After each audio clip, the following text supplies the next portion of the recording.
How do we replace Cedric Mullins following his injury? Find out next on Fantasy Baseball Today in 5.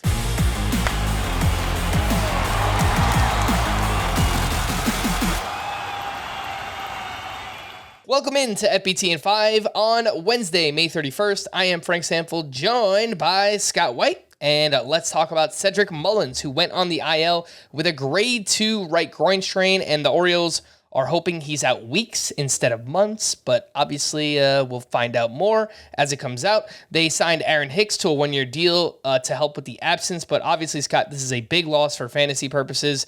Looking at the waiver wire for outfielders, 3 names that stand out recently: Brian De La Cruz, Marcell Ozuna, Jake McCarthy. How would you rank those 3 as replacements for Cedric Mullins? Well, if it's a roto situation, if it's steals specifically that you're looking to replace, you counted on Cedric Mullins to give you a big share of those. And now obviously he's been removed from that equation. Then the most logical choice is probably Jake McCarthy, who's come back from the minors, everyday role, stolen 2 bases in back-to-back games. Is he going to hit enough? That remains to be seen. He was hitting well at AAA. Interestingly, his rookie season, he started out terrible too, got sent down a couple times, and he finally came back and ended up having the rookie season we all remember him having that made him into a fantasy asset coming into this year. So, I mean, there's hope. There's hope for Jake McCarthy. And specifically, if you need steals, he's probably the first choice. If it's a situation where all contributions being equal, let's say it's a points league or you have a pretty good steals base apart from Cedric Mullins, then I think the one to gamble on is Marcell Ozuna. He's had a quiet series in Oakland so far, but he's had a huge month of May, huge. And, seeing the way his career's gone with extreme highs and lows, we know how good he can be when he's on, when his swing is working. And I think he's the one who's most likely to become a true impact player for you.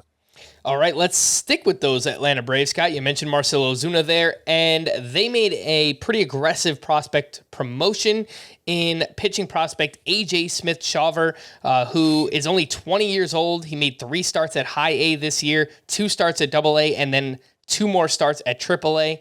Now he's in the major leagues. The expectation for now is that he's going to pitch out of the bullpen, but what are your thoughts on Smith-Shawver, and should he be, speculatively added in any leagues right now?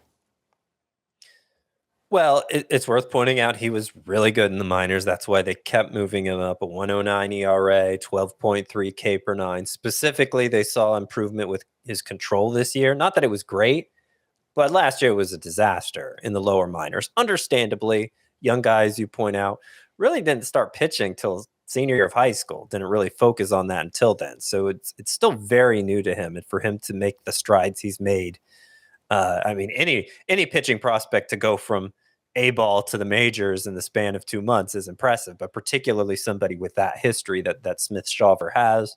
Braves organization, of course, has a good track record with pitchers, and I think they have a good read on his strengths and weaknesses. He does have a fastball with good characteristics for the modern game. And the whole thing is a bit reminiscent of Spencer Strider. His organizational climb happened more over the course of an entire season than a couple months. But it was the same thing where they, one level to the next, it just became obvious he was too good for that level. And eventually he got to the majors, filling kind of a long relief role at first before joining the rotation last May. And I think, obviously Smith-Shawver has to perform in the majors too for that to happen, but I think that is the plan for him. Start him out as a multi-inning reliever, see how it goes.